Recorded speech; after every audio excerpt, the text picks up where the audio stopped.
샬롬, 참으로 귀하고 복된 날입니다. 깊어가는 가을, 열매 맺는 인생, 하나님의 은혜를 공급받는 귀한 삶 되실 수 있기를 바랍니다. 오늘은 시편 78편 두 번째 시간입니다. 시편 78편은 이스라엘 역사를 기록을 하며 대서사시를 써내려갑니다. 지난 첫 번째 시간 1절에서 11절은 신앙의 전수, 그래서 신앙을 이제 부모에게 물려받고 그 물려받은 신앙을 후손에게 물려주는 그 교훈을 우리에게 기록을 합니다. 4절 말씀, 그들의 자손에게 숨기지 아니하고 여호와의 영예와 그의 능력과 그가 행하신 기이한 사적을 후대에 전하리로다. 아멘. 그렇습니다. 믿음의 명문 가문이라는 것이 무엇입니까? 그것은 바로 물려받은 것을 후손에게 그대로 전하는 것이지요. 부모가 자식에게, 그리고 윗세대가 젊은 세대에게 신앙을 전수하는 것은 죽은 이야기가 아닌 살아있는 이야기입니다.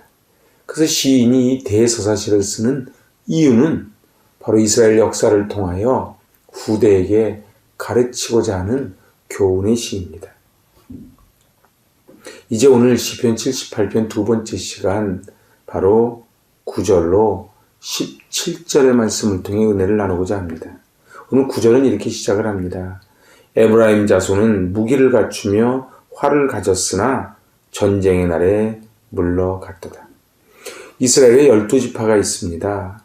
그런데 그 12지파 중에 가장 복을 많이 받은 지파는 어느 지파일까요? 그것은 바로 에브라임 지파입니다. 가나안 중앙산지를 기업으로 분배받았고 이제 지도적 위치에, 그래서 남유다였고 북이스라엘을 대표하는 지파가 에브라임 지파입니다. 그런데 그 에브라임 지파가 병들어 있음을 오늘 보여줍니다. 그들은 전쟁할 능력을 갖추었지요. 활도 가졌는데 전쟁의 날에 물러갔도다. 바로 불순종하여 실패했던 역사를 기록을 합니다. 저들은 힘은 있었는데 물러가 버리고 말았지요. 그 이유가 무엇인가 10절 11절에 기록을 합니다. 그들이 하나님의 언약을 지키지 아니하고 그의 율법 준행을 거절하며 여호와께서 행하신 것과 그들에게 보이신 그의 기이한 일을 잊었도다. 인간은 망각의 동물인데 이 에브라임은 도저히 하나님께 축복을 받을 수가 없는 처지였는데 축복을 받은 거예요. 야곱의 11번째 아들 요셉, 그 요셉의 두 아들 중에 둘째 아들 에브라임, 그러니 장자도 아니고 둘째도 아니고 셋째도 아니고 11째인 요셉, 그 요셉에게 있는 두 아들 중에서 또 둘째, 그 에브라임이 이스라엘 전체의 대표 지파가 된다는 것은 얼마나 큰 축복인지 모릅니다. 하나님이 우리에게 복을 주신 것은 우리끼리 잘 먹고 잘 살으라는 것이 아니고 그것을 통하여 하나님 나라를 세워가라는 것이지요. 그런데 에브라임은 어떻게 했어요? 칼과 창이 있었는데 물러가 버렸습니다. 그 이유가 뭐라고요? 하나님의 은혜를 잊었다고요. 오늘 율법 준행을 거절하였고 그리고 하나님께서 행하신 기이한 일을 다 잊어버립니다. 어디 것이 에브라임 지파만 그렇습니까? 저희도 또한 그렇습니다. 130년 전 이 깜깜했던 조선 땅에 선교사님들이 첫 발을 내디디고, 그리고 이 대한민국은 세계의 G7에 초청받을 만큼 크고도 어마어마한 축복을 받은 나라가 되었습니다. 늘 대한민국 어느 곳에든 교회가 세워져 있고, 그리고 그 교회는 늘 기도의 불이 꺼지지 않았지요. 하지만 지금은 어떻습니까? 하나님의 기이한 일을 다 잊어버리는 세대가 되어버리고 말았습니다. 왜 그렇습니까? 신앙의 대물림에 실패했기 때문에 그렇습니다. 오늘 하나님은 우리에게 이렇게 명령하십니다. 너희가 부르심을 입은 부름에 합당하게 행하라. 하나님이 우리를 부르신 그 목적이 있다는 거예요. 그런데 하나님이 우리에게 복을 주시고 우리를 불러주신 그 부르심에 합당하게 행하라. 이것이 우리 주님의 준엄한 명령입니다. 시인이 에브라임이라고 하는 이름을 사용하는 것은 바로 이스라엘 지파의 대표성 때문에 그렇지요. 실제로 이 에브라임 산지에 실로가 있고 그 실로에 성막이 있었습니다. 그러니까 에브라임은 이스라엘 예배의 중심지였고 모든 지표의 대표성을 가지고 있지요. 좀 전에 말씀드렸지만 에브라임은 이 복을 누릴 자격이 전혀 없는 그러한 족속임에도 불구하고 하나님께서 일방적으로 야곱의 11번째 아들 요셉, 요셉의 둘째 아들 에브라임을 통하여 이 복을 주셨건만 저들은 그 하나님의 기이한 일들을 다 잊어버렸습니다. 오늘 그래서 12절로 이제 14절에 하나님이 어떻게 인도하셨는가 기록을 합니다. 옛적에 그 옛날 옛적 하나님이 애굽 땅 소안뜰에서 기이한 일을 그들의 조상들의 목전에서 행하셨으되 그가 바다를 갈라 물을 무더기같이 서게 하시고 그들을 지나가게 하셨으며 낮에는 구름기둥 밤에는 불빛으로 인도하셨으며. 아멘. 바로 이 소안은 이 애굽인들 나일강의 동쪽 연안이지요.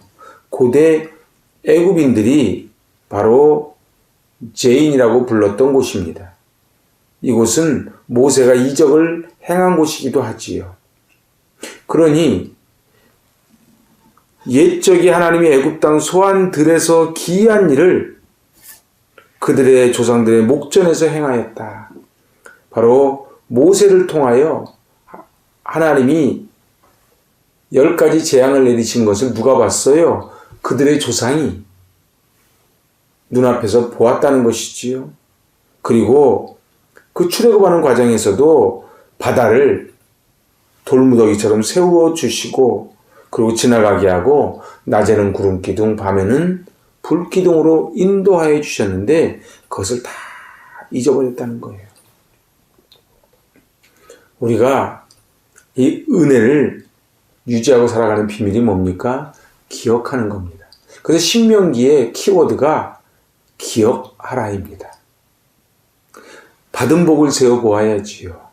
이스라엘이 믿음을 가지고 있을 때에 자기보다 강한 가나안 군대를 싸워서 이길 수 있었지만 믿음을 버렸을 때는 언제나 넘어져 버립니다. 우리가 약속의 땅을 정복하기 위해 대적과 싸울 때에 하나님이 우리에게 요구하시는 것은 하나님이 행하신 일을 기억하는 것입니다. 그런데 그 기억을 잊어버리는 순간 우리는 넘어져 버리지요. 오늘 15절 16절입니다. 광야에서 반석을 쪼개시고 매우 깊은 곳에서 나오는 물처럼 흡족하게 마시게 하셨으며 또 바위에서 시내를 내사 물이 강같이 흐르게 하셨다.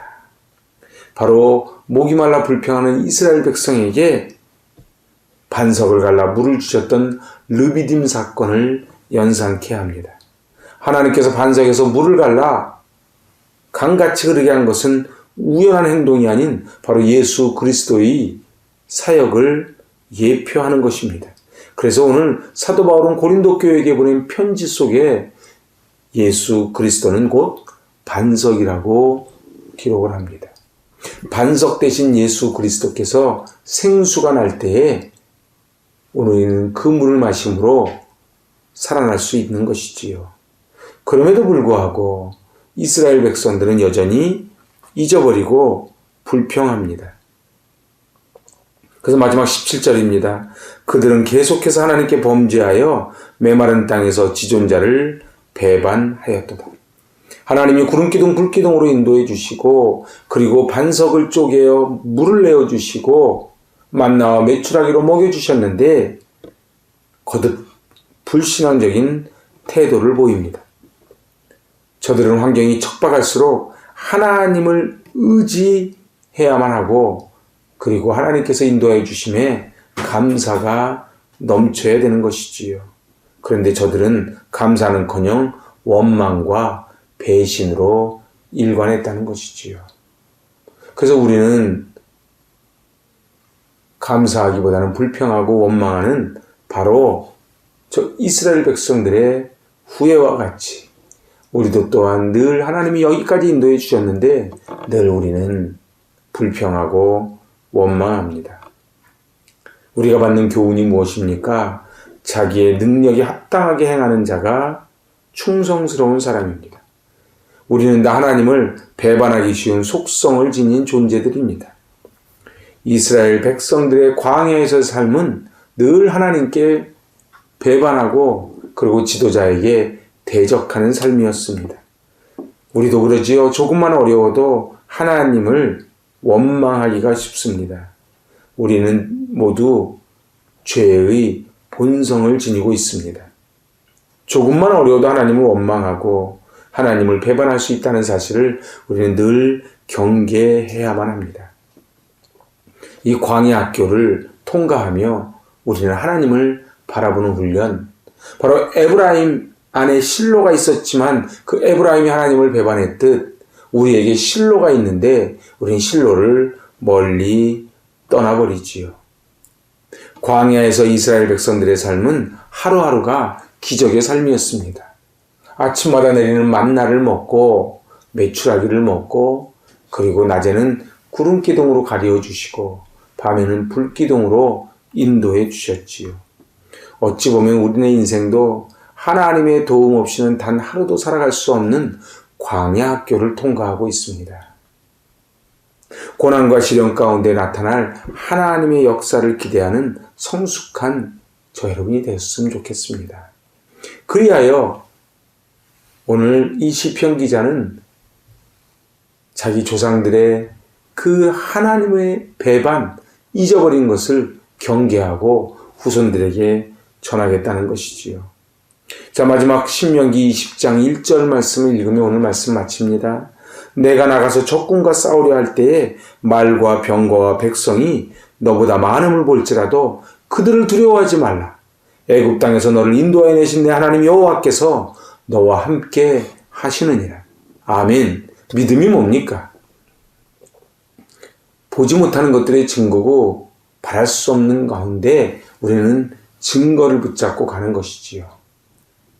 바랄 수 없는 가운데 바라고 나아갔던 아브라함처럼, 세겜을 떠나 베델로 올라갔던 야곱처럼, 그리고 미디안 광야를 떠나 바로에게 갔던 모세처럼 말입니다. 오늘 상대방이 말과 병거가 나보다 많을지라도 두려워하지 말라는 거예요.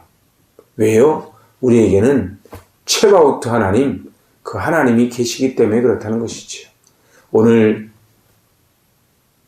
하나님의 은혜를 잊어버렸던 이스라엘 백성의 모습을 반면교사 삼아 오늘 하나님이 부어주신 그 은혜를 기억하고 승리하시는 이 가을 되시기 바랍니다. 아멘. 기도하십니다.